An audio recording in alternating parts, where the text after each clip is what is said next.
Hey guys, Colleen here, DIYer behind LemonThistle.com, and today I am excited to be joining the DIY Mommy in her spring DIY and home decor challenge. This time around, I made another hoop wreath. This is like the third hoop wreath I made here on YouTube, but they're all for different seasons, they're all for different things, and they're all lovely. And this one is all Eastered up. So for this DIY, I made this simple hoop wreath that I love, and I added some watercolor details. I added the watercolor ears and the watercolor sign in the middle, and I am so happy with how it turned out.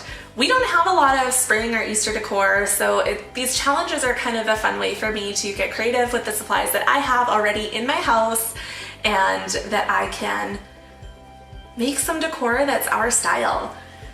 Alright, before we get to the DIY, if you have not yet subscribed to my channel, I would so love if you did that below so you don't miss out on any more DIY or home decor videos. Let's get crafting. Alright, so the first thing you'll need to do is get together all of your supplies. So I got these beautiful faux flowers from Michael's, and then I'm using an embroidery hoop for my wreath form. I use the gardening shears to cut my faux flowers, and the scissors are to cut the watercolor ears and banner. I am using just watercolor paper here. And then I've got a fan brush. I should have probably used a square flat brush for the wash, but this is what I had handy. And then watercolor paints and a hot glue gun to attach it all. So the first thing I'm gonna do is paint the watercolor paper just so that it has time to dry while I'm making the rest of the wreath. So to create a watercolor wash like this, you'll just grab water and pick up a little bit of paint, and I just use the plastic insert from my watercolor set just to water it down a little bit so that I don't get such a bold color on the paper. And then you need quite a bit of water to make a wash so that it's really flowing and beautiful and you don't see the individual strokes. So you'll see I'm just painting a ton of water onto this paper. And that is the benefit of using a watercolor paper instead of a cardstock, is the watercolor paper can hold so much water. So I just keep adding in different colors. I used pink, I used purple, and I used a blue in here. And I knew that I would be cutting out bunny ears from this, so I just made sure that I did enough of the wash to cover the paper for the bunny ears. So again, you want to make sure that your surface remains wet. That's how you'll get the color flowing into each other. Okay, so once that's dry, tear it off and set it to the side, and we can get making our wreath with the florals. So set all your watercolor stuff to the side and pull out your embroidery hoop and your faux flowers. So this is the inside of the embroidery hoop. You'll notice that there is no screw and adjuster at the top. That is because I only took the inside portion of the hoop for the wreath.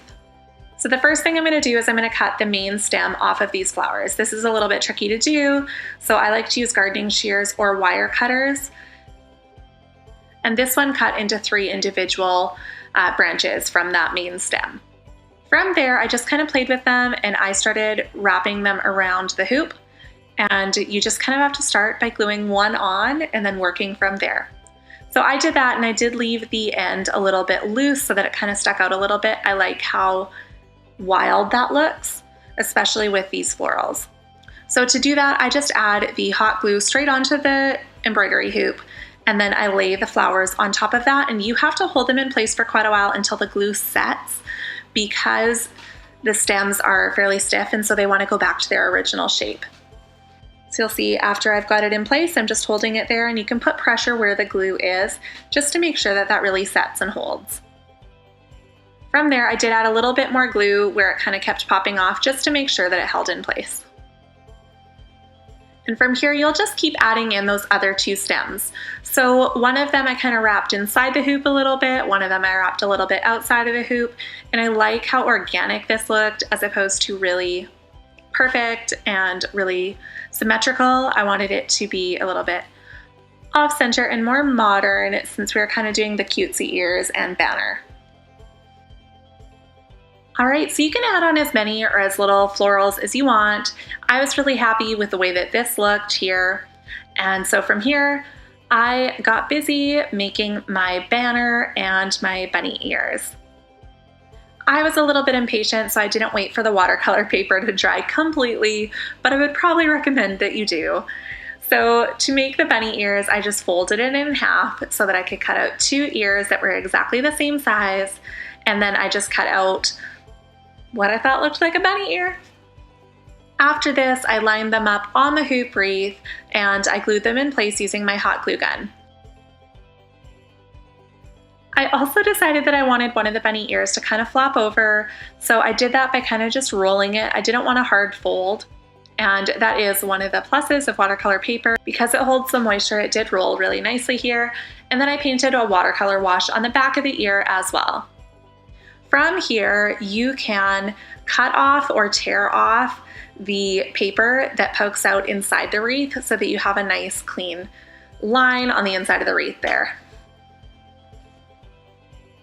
Lastly, I decided that I wanted to add a banner into the middle of this wreath, so I just painted this using a small round brush and my watercolors, and I just wrote Happy Easter in a brush lettering script. If you are interested in brush lettering, I have lots of tutorials about that as well. I can link at least one of them below. But basically, you just want to go heavier on your downstrokes. So when your paintbrush is traveling down, you want to press a little bit harder and get a thicker line. And then you want to have a lighter stroke on your upstrokes and cross strokes. So I just wrote Happy Easter, and then I used a little bit extra water on the paintbrush to kind of flick and give it a little bit of a speckled Easter egg pattern. From here, I just cut it straight across, and then again used my hot glue gun to glue it to the back side of the wreath. Just like with the ears, you can use scissors or you can tear off the extra paper so that it doesn't poke out the outsides of the wreath. Now you are done, you can go ahead and hang it up. I did use some sticky tack on the back of the ears to keep them from flopping down, and I really like how that worked. You could use a heavier cardstock or you could use chipboard in the back of the ears to help hold them upright, but for a holiday that you don't decorate for like months in advance of, I feel like this is a really good, inexpensive solution, and I love the watercolor wash on the watercolor paper instead of on a cardstock. Thank you so much for watching. I hope that you enjoyed this video. If you did, make sure to give it a thumbs up and subscribe so you don't miss out on any more DIY or home decor videos. And if you're looking for more spring inspiration, make sure to hop around the playlist. I will link it below because there are so many amazing projects and ideas on there.